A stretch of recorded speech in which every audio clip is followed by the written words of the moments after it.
4 Japanese soldiers, desperate for food, ended up shooting a farmer's cow in a small Philippine village. When the villagers found out, they immediately fought back.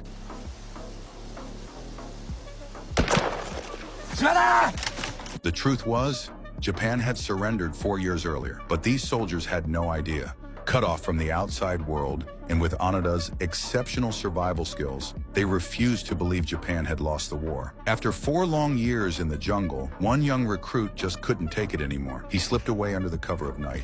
That left only 2 men still holding their position, convinced the emperor would never abandon them. Every morning, they faced the direction of Japan and bowed in respect, then went about carrying out their mission from the emperor. A year later, voices echoed from the mountains. Looking through binoculars, they saw the deserter, back again, this time with Filipino soldiers, and even Onoda's father and brother. But Onoda was certain it was an American trap. He believed the voice of his own father had been faked to trick him into surrendering. When night fell and the group left, the soldiers took the newspapers and a radio they had left behind. The papers showed a modern Japan with skyscrapers, and the radio broadcasted a rugby match between Japan and the US. But to Onoda, it was all propaganda, proof the Americans controlled everything. He replayed his father's words in his head and became even more convinced Japan hadn't surrendered. The 2 men moved deeper into the jungle and dug out a new camp, holding their ground for another 22 years. Then one day, they heard on the radio that Japan was hosting the Olympics.